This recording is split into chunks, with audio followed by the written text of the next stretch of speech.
Hello and welcome to this special edition of Trump the Week that was. This week, the Trump administration has announced a massive spending spree in its preliminary 2018 budget. It's been a great week for generals and arms companies. They've done extremely well because the Trump administration has announced a huge spending hike in the 2018 budget proposal. Not such a great week, it has to be said, for diplomats, aid workers and broadcasters who rely on federal funding. Their budgets have been firmly slashed. The State Department's, by the way, by 28%. Meanwhile, Trump's revised travel ban hit another roadblock, with a second federal judge blocking the move. And President Trump once criticized Barack Obama for playing far too much golf. Well, now he's the one being accused of spending too much time on the fairway. German Chancellor Angela Merkel has been less than enthusiastic about Donald Trump. In classic understatement, Trump has called her policies, especially towards refugees, catastrophic. Today, both meet in the White House for the first time today. Mrs. Merkel was on her way to the airport on Monday to Washington when Trump called to postpone her trip due to the impending snowstorm. The two differ on just about every issue. So I used to be a fan of Merkel. I used to think she was terrific, a big leader, a great leader. I think what she did to Germany is a disgrace, It's a total disgrace. By the time this is finished, wait till you see Germany. Wait till, of all places, Germany. Wait till you see what happens to Germany. They're having riots in the streets. They're having crime that they've never had before. Wait till you see the end result of what happens to Germany and Merkel. No longer a fan. I may have to deal with her. But you know what? I'll tell you right now. No longer a fan. Now, Merkel, what did she do? She's destroyed, she's in the process of destroying Germany with the migration. We have to help the people with the migration. We have to create a safe zone someplace in Syria. But I don't want them coming into this country. I don't want them, because we don't know who they are. Nice woman. I like her. I better like her. I may have to deal with her. Look, hey, Putin likes me. I want her to like me too. Right? A total disgrace, not a fan. Well, I may have to like her, I may have to get on with her. Well, he's going to have to get on with her today in the Oval Office. That'll be interesting. I wish I was a fly on the wall for that one. But I'm joined now by our Washington correspondent, Kylie Morris. Kylie, it looks so spring-like where you are. Do you think that weather will pervade in the Oval Office when Angela and Donald meet? Well, I'm not sure that it will necessarily pervade that kind of meeting between the two of them behind closed doors, but potentially at the press conference, I'd imagine there will at least be, the presence of some warmth, perhaps not as warm as it is here today, but certainly this matters massively for both these leaders. I mean, in the past, when we've seen Donald Trump meet with visitors such as the Japanese leader, the British Prime Minister, indeed, there has been a sense of kind of bonhomie and goodwill, and people have been very deferential to him and very polite. Now, the question is whether or not for Angela Merkel's political purposes that suits her to behave in that way with him today. And I think certainly for his purposes, I mean, he does need her cooperation on a whole raft of issues, not least of which is Russia, of course, and Vladimir Putin. So it is important for him that this works, but at the same time, he needs to play, I suppose, some tribute, or at least play things in a way that he still has that kind of sense of, America first, an independent and isolationist America, a strong leader prepared to go it alone. It's a very difficult line to walk. And she also really needs him, doesn't she? I mean, the one thing that really keeps Germans up at night, Kylie, is any sort of watering down of a NATO commitment with Vladimir Putin breathing down the eastern flank of Germany. Absolutely. I mean, the thing is that I suppose what we're becoming used to hearing, though, here is we see the president going out and making big tent kind of statements about pulling out, pulling funding from key alliances, checking on alliances, redrawing the map. But then when it comes down to it, when it comes down to the nitty-gritty of the kind of policy that's being discussed on the phone with Berlin, by ambassadors and by the Secretary of State, Rex Tillerson, it doesn't reflect the same kind of extreme position that we're hearing from the president. So that's why these kinds of moments are such a challenge for him. I think he's able to play that, kind of slightly duplicitous game pretty successfully most of the time, except when you have the other foreign leader, i.e. Angela Merkel, standing right next to you. Are you seeing any evidence, Kylie, that Rex Tillerson is being taken seriously in the Oval Office?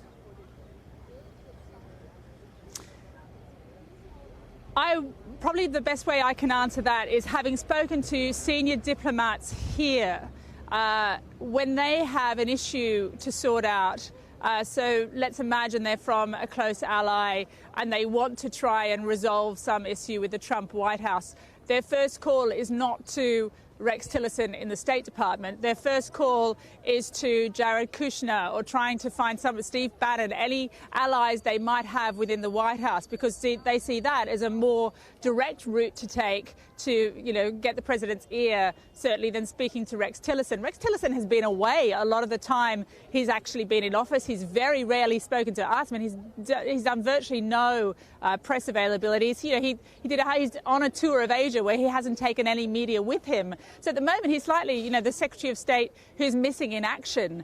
Whether or not he's having an effect when he goes out to South Korea, for example, where he's been yesterday, really, it's a little too early to tell. But certainly as far as this town's concerned, no, he doesn't have a massive profile.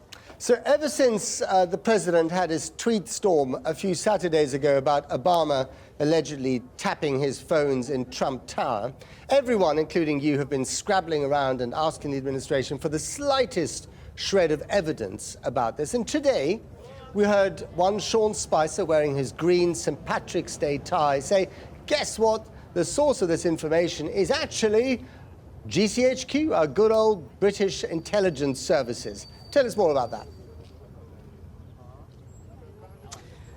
Well, GCHQ have reacted fairly strongly, as you might imagine, to that, saying that this is a ridiculous suggestion. Indeed, Sean Spicer, the press secretary of the president, has been on the phone to the British ambassador here in Washington, basically saying it won't happen again. I'm not sure whether there was an actual apology exchange, but certainly, it has been made clear, certainly by the British authorities, to the US, to the White House, that is an unacceptable statement for them to have made, and it's simply not true. I think we had this very strange press appearance by Sean Spicer yesterday, which is quite a big statement to make because there have been lots of them, but yesterday's was spectacular. I mean, here he is basically trying to provide evidence for this claim by President Trump that President Obama wiretapped the phones in Trump Tower. And the way that he did that was he walked out literally with a sheaf of notes and just read from them, which were excerpts from appearances on Fox News, stories in the New York Times, stories on different websites, basically any evidence he could find within the media to support President Trump's claims. I think we've got a clip of what he said specifically about GCHQ, if we can play that now. Last on Fox News on March 14th, Judge Andrew Napolitano made the following statement, quote, 3 intelligence sources have informed Fox News that President Obama went outside the chain of command. He didn't use the NSA, he didn't use the CIA, he didn't use the FBI, and he didn't use the Department of Justice. He used GCHQ. What is that? It's the initials for the British intelligence spying agency. So simply by having 2 people saying to them, President needs transcripts of conversations involving candidate Trump's conversations involving President-elect Trump, he's able to get it, and there's no American fingerprints on this. They are just like a dog with a bone on this one, aren't they? And that bone is not being left alone. They just keep on. Sorry, Matt, I missed you then. So Could you say that again? There's quite a lot of, as you imagine, because of this Merkel visit, there's lots of tourists here, as you can see, at the White House today. A great deal of excitement and quite a bit of traffic. So if you could just say it again. Okay, I'll say it again more pithily, Kylie.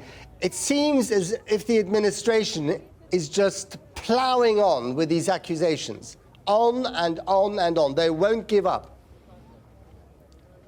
Could you hear that? All right. Sorry, I'm just going to get some help with that. Did you hear it?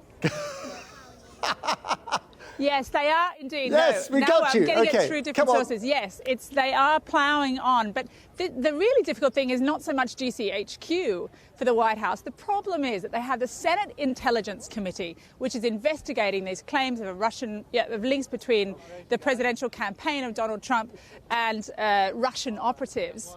And they are saying, so yesterday the senior Republican and the senior Democrat on that committee came out and said, look, we don't believe it. We don't think it's true. So while we are focusing, certainly the British media are focusing on this sort of slight against GCHQ, Donald Trump's much bigger problem is that his own government doesn't believe him. His own people in Congress don't believe him, yet he is not resigning from this. On Monday, the FBI chief is due to appear before that Senate Intelligence Committee, and he will be asked then, is there any evidence to this? And judging by what we already know, the only answer we expect to hear from him is no. So it has an absolutely serious impact upon the credibility of the president. The longer he sticks with this, but this is what he does. He makes these big comments. He doesn't back down. He digs deeper. So don't expect to see any kind of a retraction anytime soon. Kylie Morris, thank you very much indeed. Now, the Irish Prime Minister Enda Kenny met Donald Trump this week after he was urged to apologise for previous remarks about the president. Mr. Kenny spoke about immigration after presenting the traditional bowl of shamrock at the White House. To mark St. Patrick's Day, he's described some of Donald Trump's remarks as dangerous and racist. Listen. It's fitting that we gather here each year to celebrate St. Patrick and his legacy. He too, of course, was an immigrant. And though he is, of course, the patron saint of Ireland for many people around the globe, he's also a symbol of, indeed, the patron of immigrants. Well, I'm joined now in the studio by some very familiar guests. If you watched our coverage during the debates, the presidential debates, you would have seen them. And in fact, it's a bit like the band coming back together again. We have Brian Klaas, a Democrat who teaches at the LSE. And remind me of the title of your book, Brian? The Despot's Accomplice. The Despot's Accomplice, okay. And we have Jan Halper-Hayes, former head of Republicans overseas, a supporter of Donald Trump. Well, yes. Well, yes, that doesn't sound quite as full-throated as it used to, Jan. I am a Republican, and I really support a lot of our principles. Right. I am not very happy with what's going on right now. Okay, so let's start with you then, because the last time we all gathered in this wonderful studio, it was before the actual presidential election, and you were very good, actually. You were judicious. You know, you criticized him when he absolutely needed to be criticized, even by his bedrock supporters, but you also praised him when, that was due. Where do you stand now? 60 days into the actual Trump presidency, with all the stuff that's been happening, how do you, Jan Halper-Hayes, feel about this guy? I am still okay with him, and I think that he has acted and started to put a lot of his promises in motion. I'm not happy with Paul Ryan. I take this Obama, spied on me as a counter to the Russian news that kept coming out that doesn't have any legs to stand on. It's a diversion. If we think back, every time he was campaigning and there was something that was negative that he could not get rid of, what did he do? He created a deflection. Yeah, but hang on. Is it seriously? Come on, Jan. Between us here, is it okay to divert, to deflect by accusing a former president of bugging your phones and probably lying about it? And that's what even his supporters seem to think. Is it okay to divert from the business of the day in the way that he's been diverting by calling judges, so-called judges, by calling the press the enemy of the people? I mean, we're talking about democratic real estate here that is being trampled on. All of them. All of them. I want your response to all of them. All right. First off, I think that, no, you should not have diversions like this, because I also think about all the time our lawmakers are having to spend in committee meetings to deal with it. I am against that, very strongly against it. I'm an efficiency expert. It's like, what is this accomplishing? You threw so many things at me, and I wanted to respond, and they're all so different. I don't have a problem with him when he's focused on the business. And focused on the policies and focused on where he wants to take the country. I also think he put in numerous people who don't agree with him because he has to keep his message to his supporters. But he's far more of a moderate than as far right as he's coming across. Brian, let me ask you this question. So I had breakfast with a very senior Republican who I can't name, but extremely senior in a previous administration. And she said that Trump has made a lot of mistakes, but she faulted the intelligence agencies for going public without providing any evidence with their assertion that the Russians wanted to ensure that Trump could win the elections. That basically made them non-neutral in this vital relationship between the president and the intelligence agencies. So basically, they gave him cause to be upset with them. Secondly, she said that his cabinet, not all of them, but the big beasts in the cabinet are first-class operators. Rex Tillerson, General Mattis, John Kelly at Homeland Security. These are top people, better than anything that the last administration had in place. So actually, although there have been some rather alarming things about the Trump administration so far, it could work rather well. For the second point, I think that's not true because those people are being sidelined. I mean, but do we know that? Well, absolutely. I mean, we have reports that people are, like when the Mexican foreign minister came to D.C., Tillerson and the State Department were not warned about it. He met with Jared Kushner. People are doing go-betweens with the Trump administration with Steve Bannon. Michael Flynn resigned after 24 days in office. And it's not simply a diversion with the Russian things. I mean, there are people who are telling stories, and then as soon as they're caught out lying, they are falling on a sword or having to apologize for it. It's not, the Democrats didn't force these people to meet secretly with the Russians and then lie about it. Yeah. The other thing I think that's important to keep in mind here is that we are 55 days into this administration. There's a strong economy that the Trump administration has inherited, and they would say has boosted, but there's no real crises happening, and yet about 40% of the American people are happy with him.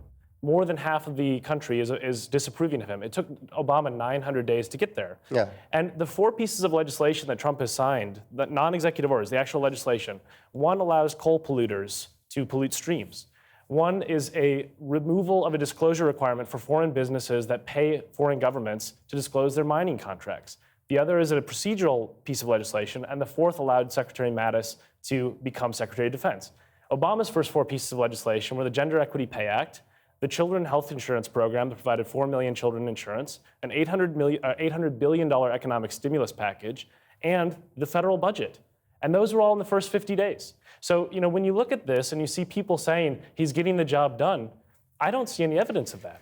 I mean, we've had a lot of discussion this week, especially after the Chancellor's budget, about people not doing their homework and getting a little bit complacent. I mean, you could argue that the thing that they don't want us to call Trump Care, but we might as well call it Trump Care because they called Obama's health plan Obamacare. Well, let's call it Trump Care for simplicity's sake. Ryan Care. Ryan, whatever. But it's his plan. It's got his approval all over it. It doesn't. He is selling it around the country. No, Paul Ryan is selling it around the country. Trump Excuse keeps me, saying, my dear, he's the commander-in-chief. He could have said, this is not my plan, I will not put my name to it. He keeps saying we're going to repeal Obamacare.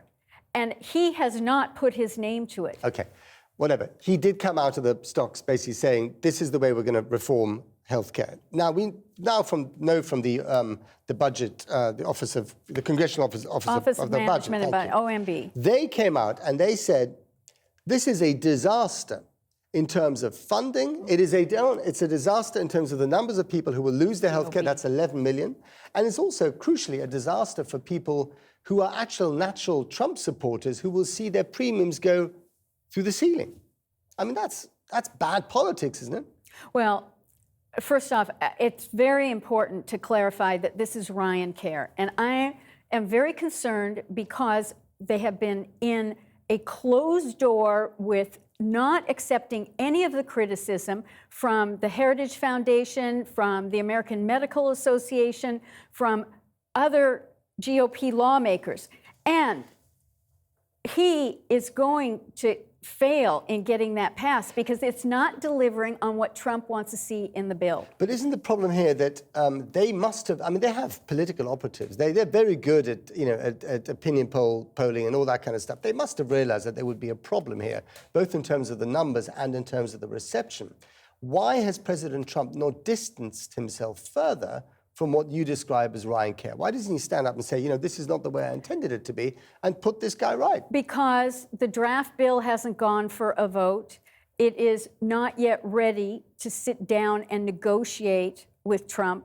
Right. And it's actually, you were asking about the COB. Yeah. And the COB lost its credibility because it was totally inaccurate for Obamacare. So therefore, people aren't giving it a lot of credence in terms of the projections. But there are so many wrong things in this bill. Okay, so let's turn it over to you, Brian. I mean, the reason why we're in this mess now is that we also inherited a mess. Obamacare was a bit of a Heath Robinson contraption. It's incredibly complex, and although it put millions of people into insurance, it also allowed for the insurance companies to basically spike their premiums just before the election, just in time for the actual election day at the beginning of November. So in a sense, the mess that we've got now is partly due to the mess that we got from the previous incumbent in the White House. There are problems with Obamacare. I don't think you can call this Ryan Care, though, because Trump backed the plan. I mean, he said specifically that we're supporting this effort, we're supporting this plan. He's until supporting the the effort, but not the content of what has come out. Spicer has suggested he would sign the bill. So, I mean,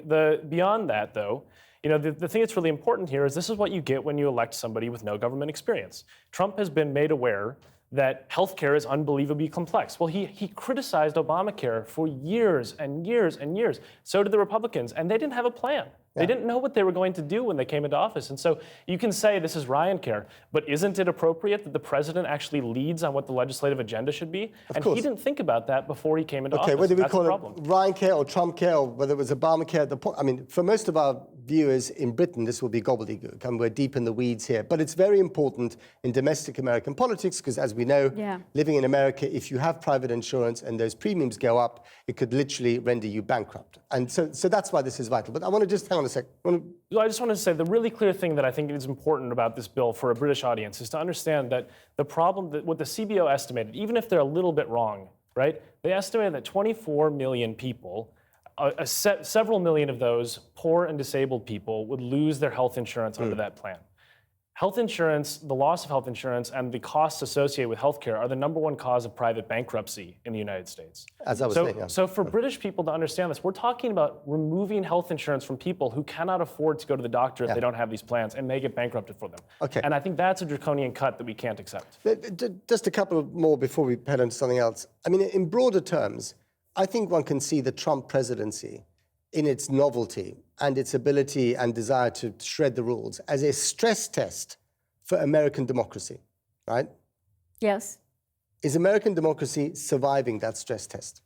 Briefly. Yes, I think it is. I know that you're sort of treating him as a novelty, a circus act in the White House, but he has really put in superb cabinet secretaries. As I said, I did say that earlier. Yep. But I think, I'm afraid some of the circus elements are entirely due to him. I mean, some of the stuff that he's been saying about ratings and individuals and personalities, Hollywood person, that is pure circus. It is. And it may be intentionally so as deflection, or it may just be that's the way he is. Well, I think it's a combination of the two. You've written about democracy in your recent book. Is American democracy, is the system surviving the person that it created, Donald Trump? It's surviving, but it's under threat. The claims that he's made without evidence about voter fraud, that's not true. The claims that he's made that the media is the enemy of the American people, again, not true. The idea that we have no faith in our government institutions, there's not a single institution that Democrats and Republicans now believe to be neutral. All of these things are really problematic, and I think that American democracy and the checks and balances that exist are important, but they're only valuable if people stand up for them, and I think there's a lot of them that are being trampled right now. And we have a serious question of, does the president live in a real world? Does he live in reality? When he makes claims, 6 tweets at 6:30 in the morning accusing his predecessor of a major crime without evidence, that's a real problem for how democracy functions, because we need to be able to trust the president in a time of crisis. If we're bombing North Korea, which is now on the table, we need to know that what he says is backed up by fact. And it's taken us over 2 weeks now to determine what everyone knew to begin with, was that Trump read some news articles and decided to incorporate some facts and make them up of his own All right, volition. we'll get back to you at the end of the program. We've got a few other things to get through. Now, tolerance, civility, the ability to hear voices opposed to your own. US author George Saunders concedes that his aspirations may sound naive given the current state of politics in America. But after meeting Trump supporters across the nation for the New York Times, Saunders is convinced that the power to change resides in interactions between people. Like us, I guess. Just published here, his debut novel, Lincoln in the Bardo, is a supernatural tale set against another time of dramatic division in America's history, its Civil War. Fatima Manji went to meet him. An 11-year-old boy lies in a graveyard, trapped in a transitional world, joined by a cacophony of disembodied voices. The living and the dead, layers of truth and fiction all entwined. The boy's grieving father comes to visit. He ends up haunted, not just by the loss of his own son, but also the dead sons of the nation. He is none other than President Abraham Lincoln, in a supernatural setting. He's almost too big to take on, but the lovely thing about spending 4 years with him is, especially at this political time, is that you see that under a great deal of sorrow and loss, and also just making mistakes that were killing people, Lincoln actually grew in empathy. And that's the man the current president says he's measuring himself against. I can be the most presidential person ever, other than possibly the great Abe Lincoln, all right? My disappointment has been mainly that this vision of America that's emerging from the Trump administration is just sort of mean-spirited, actually. You've said that the American presidential campaign is about selecting a hero to embody the national ethos. So what was that ethos that elected President Trump? Well, that's the question that no one has quite answered yet. I think part of it was legitimate economic anxiety. And, you know, the world story over the last 20 years has been that the money has just gone up. And that leaves the middle and lower middle class feeling very anxious and agitated. And then there was just this sort of basic, I would say maybe racial nostalgia, you know, this sense that some people have, although the history belies it, that America was a culture of a European culture, a white culture. It's never been the case. It's never been a necessary part, and so it's kind of a delusion. Saunders spent months trying to get to grips with what drives Trump's support base. You know, I have a lot of Trump supporters in my family, so I'm not going to hate them. That move, I think, is used up. We've learned that doesn't work. So as a writer, I think, well, if Election Day was a shock to me, that's on me. I didn't know my country well enough. You know, if your dog suddenly bites you, you didn't know your dog. You describe some of these Trump supporters as slightly spoiled Americans whose grievances are more theoretical than actual. Yes. Isn't that you being disconnected from reality? Well, I think I can say I'm from a working class background. I understand the beauties and the not beauties of that world. So the people that I met, I felt I could parse their motivations pretty well, and there certainly is a quality of a generation that's never really had much suffering compared to what's happening in the world, and so a little bit of inconvenience is perceived as a great slight. They're kind of many very nice people, but whenever we would go into the political mode, we would just put on our left or right caps, and in a sense, we were almost channeling our respective news networks, which is a little Orwellian. He worries America has divided into two separate ideological countries. Political discourse has almost become robotic. You know, I'm a liberal, you're a conservative, we know how to fight, and we know what the issues are that we should fight about. The only way to fight this stuff is individually, one person at a time, being slightly more committed to truth or civility, or it feels like a tepid solution in these difficult times. But I think, you know, in past events, if every person changed 20%, then you see there's a ripple effect in the country. You describe yourself as someone who believes in the essential goodness of the nation. Isn't that just a bit naive? I would say yes, it is, but I think it's aspirational. You know, I don't think the country has been essentially good. It's been everything. It's been good, it's been bad. My hope is to try to understand this movement from the inside out, sympathetically, in the thought that empathy is actually kind of a superpower. You know, if I want to convert somebody, or even if I want to resist somebody, for me to have seen the world from their point of view, it puts me in a much stronger position. Fatima Manji talking to American author George Saunders. Now, Donald Trump was not a great fan of Barack Obama's recreational trips to the golf course, but it seems that he, like many presidents, can't resist the allure of the game. In his short time in office, he's already spent record time for a president on the fairway. Digital journalist Kieran Woodley has this.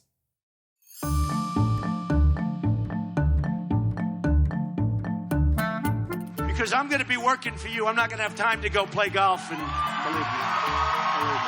I love golf. I think it's one of the greats, but I don't have time.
Upon all nations to do everything they can to stop these terrorist killers. Thank you. Now watch this drive.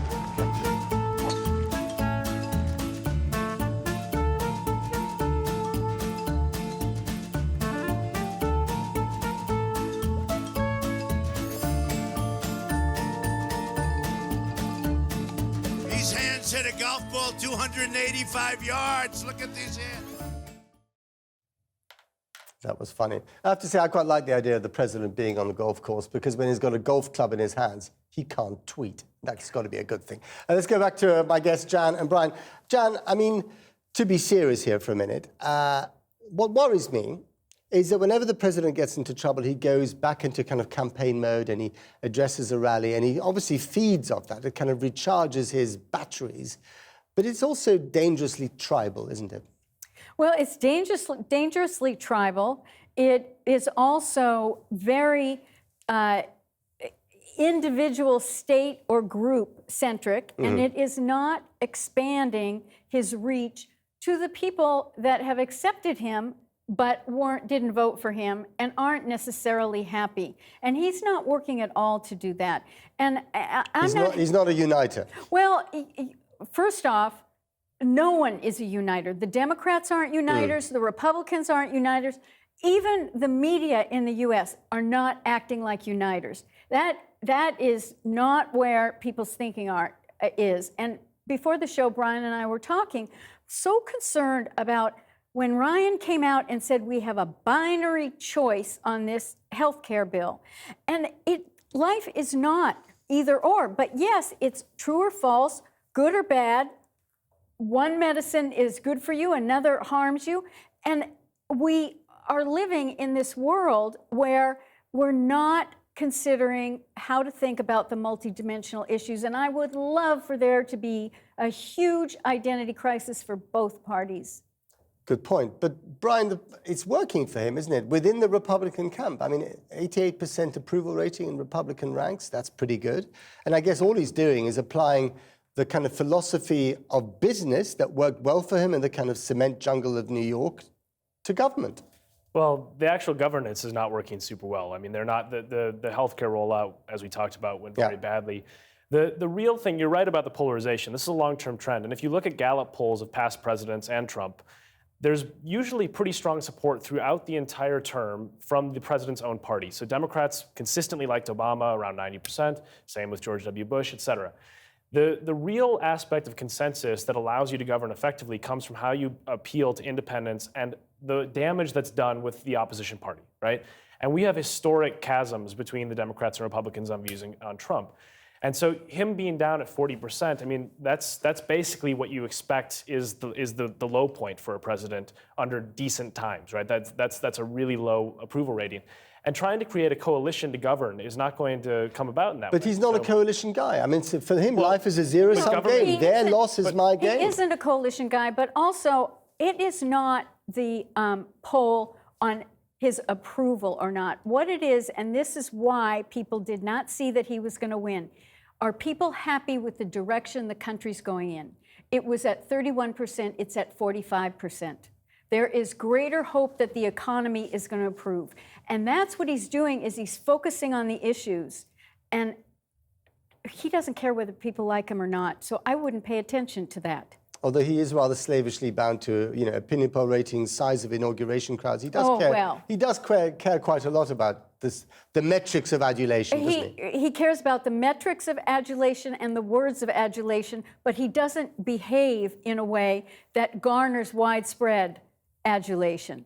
Is he going to get re-elected in 4 years' time? Because he's already put his name down to run. I think this really depends on whether he can basically discipline himself. And what I mean by that is, what I was particularly worried about as a Democrat was the speech he gave to Congress, because those were the right words to pass his agenda to a broader population. The problem is, within a couple days, he had tweeted the wiretapping claim.